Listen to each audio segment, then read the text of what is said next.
So Fred, let's start with you and maybe explore some emerging market trends and shifts. I mean, as you continue to fund and invest in portfolio companies, what evolution are you seeing when it comes to attracting talent? Obviously, you've done some very good work in trying to address strengths and gaps, but what are the sort of dynamics you're seeing in terms of potential shifts? Yeah, I mean, I think to some degree, I would echo a little bit of what Tarang referenced earlier. I mean, I think the biggest one for sure is the following away at rapid pace of this idea that the team has to be geographically proximate. So as we think about building out executive teams and leadership teams, the openness to geographic dispersion is just unlike it's ever been before. I think the second one, and I agree with the acceleration of kind of digital skills and capabilities as well. The other that I think you're starting to see, and I don't think we've got this figured out, is a real focus on trying to understand how to be more effective in assessing cultural fit.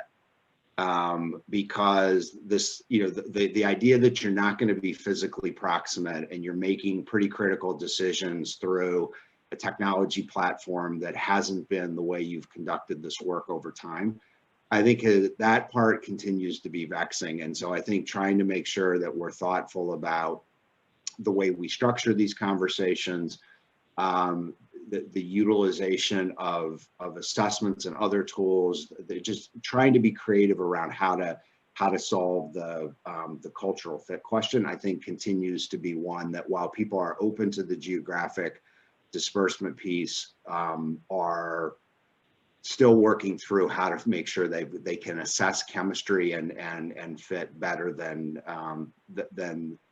they have historically been through these kinds of platforms. Okay. Thank you.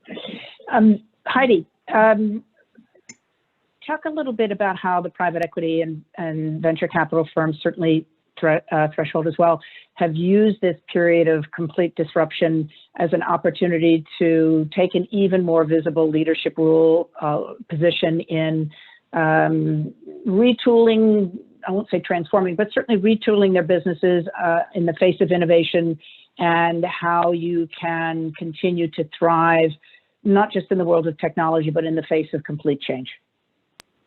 Well, first of all, I'll say it's a massive work in progress. And I think, to Fred's point, trying to figure out how you duplicate or renew this idea of what is culture and how does culture fit into a company, and how do you create cultural alignment when you're working remotely. I think we've all come to recognize there are many benefits to remote work. There are challenges to remote work. And I think one of the advantages we have, my partners and I collectively sit on 40, 50 boards. When we're in a meeting together, we have a lot of very real-time data coming in on how these companies are functioning. Many of them don't need to have physical presence. Some of them do, right? Both the companies I mentioned before, Planet builds satellites, Memphis grows meat. You can't do that sitting in your bedroom. So we're going to have to, adapt to figuring out how we live in this kind of world where some things can be done that way and some things can't.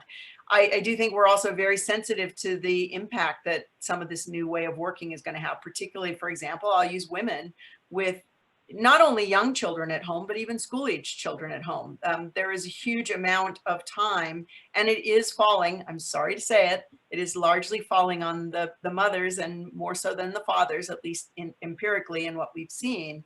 And that's something we're going to have to address as businesses and as a society. And so I think that we're seeing some tremendous advantage. We're seeing some great, and Pat said it earlier, you're not getting on airplanes, you're not leaving your family, or there is some quality of life that is really happening in some of our companies that people are saying, look, I never want to go back to this before. And we're being very attentive to that. But I still think that we've got, we have solutions, we have problems that are still looking for solutions. I do think, though, what's interesting, of course, as investors, is you invest at times of great disruption. And I think we're in one of the mothers of all disruption right now. And so entrepreneurs that are solving some of these problems, I think are going to find very, very fertile ground for that. Good. Thank you. Pat, any views you'd like to share? No, I think that this time will actually, be remembered as a time when folks really did have to focus on their culture. I think that, when everybody is together, in some respects, it's a little bit easier to, just let things go. I think that this moment actually has put a spotlight on cultures. I mean, one of the things I would say as well is, I spend a lot of time with emerging managers. I spend a lot of time with, managers who are spinning out. And one of the things they talk a lot about is, I spun out because I wanted to, I was doing well, I was making good money, but I wasn't able to put my stamp on the culture of the firm. I mean, I had a real view on what I wanted the culture to be like. And in fact, in this moment, again, hearkening back to some of the other comments around diversity and the like, it's very interesting the number of firms that are spinning out who are really putting diversity at the front and center of what they do. And they're not doing it just because someone is asking, but they're doing it because they believe it adds value. They believe that they will fundamentally make better investments and create more value, create better portfolios for their clients by making sure diversity is front and center. And so, again, who knows, 2020 is hindsight. And so I think there's going to be a lot of learnings, kind of from this period. But I do, from a private equity standpoint, I'm very optimistic around some of the learnings that are going to come out of this. Great. Thank you very much, Pat.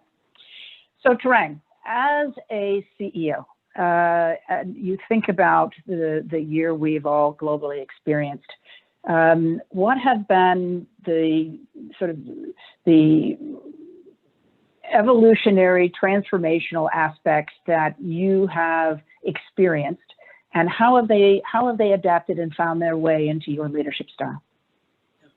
So I'd say the first is particularly early on in the pandemic, and it's stayed throughout, was the importance of more communication.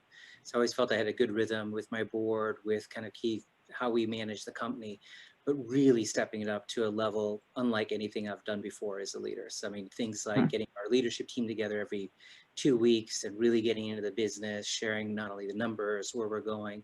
We do bi-weekly town halls for the entire company. I actually like them better than when we used to get in together in the main conference rooms, because everyone gets their own, the democratization of the 2x2 squares on Zoom, and there's us, the chat gets going. It's been great. And I even started a weekly email to our employees, and I just wrote my week 40 email. So I hadn't quite thought that one through, thinking about how long the pandemic would be. But, I started very seriously in terms of like liquidity and the importance of cost savings and our business strategy. And yet I found, like, every week I'll get probably 24 different employees to react to those emails. And often it's some softer topics. It's things like, here's how I deal with anxiety, or here's how I recharge, or here's what I'm reading right now. And it's been just a great forum for me to kind of connect with people I normally wouldn't connect with in a different type of setting. So I'd say all the different ways we've gone about doing more communication, a lot of those will stay. So I think, just the importance of that. I'd say the second is the importance of empathy and gestures of care. So I always felt I led with kind of empathy, but understanding what a lot of our employees are going through, particularly those with young kids at home, particularly those who have people who may have been impacted by by the virus, or had a loved one get sick, or someone pass away. Those gestures of direct empathy have gone a long way. Even little things we've done as a company. Early on, we procured masks, gloves, disinfecting wipes, and sent them to every employee, and made sure that they and their families had that, and other things that they needed. We gave a $1,000 bonus to all of our employees. I mean, we pay millions of dollars of bonuses. I got more notes on that $1,000 just to understand people are going through a lot during this time.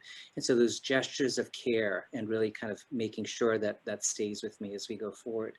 And then I would say, The third is adjusting my own rituals. You know, like many of folks on this video, you know, it was rare that I wasn't on a plane once a week somewhere, and how I went about, and now, you know, I'm wondering like why I was traveling so much all these years. But beyond that, you know, thinking about how do I connect? So I do these beyond kind of all the different other forms of one-on-ones and things, the random Zoom calls to people, which replicates my random kind of drive by or stop by with someone's desk. Those areas where I just sit there like, what rituals do I have to change to be more effective in this environment that's even more remote than we were before? And then the last, but I think is probably one of the most important, is this combination of exhibiting more vulnerability, talking about the things that I'm actually struggling with or thinking about, as well as, you know, it sounds perverse, but also having more fun. So I started my fun fact of I'm the world's worst dancer. Well, on our town halls we have of all the employees, they often will have dance parties. So there's like a 90s dance party, an 80s dance party, and everyone has to get up and somehow, you know, and so something that I'm absolutely terrified of doing, kind of letting my hair down and actually showing people just how awkward a dancer I am. And somehow they always seem to capture that one little square that in terms of what they will project, but I think is both kind of put on even more of greater humanity as a company and important for our culture, and having our other leaders also exhibit that, I think has really brought us together and closer. So a wealth of different learnings that I'm going to carry forward, even though this has been a tough time. You know, those are, I think, honestly, I must say, Trang, those are very personal for, I think, a lot of leaders. I certainly understand the importance as well of, if you will, sort of intimate and personal listening, the importance of empathy and the ability to, you know, to respond and action that empathy in meaningful ways. And, you know, hopefully some of the fun that you and your employees are enjoying might even lead you to become a better dancer. You'll have to come back and let us know.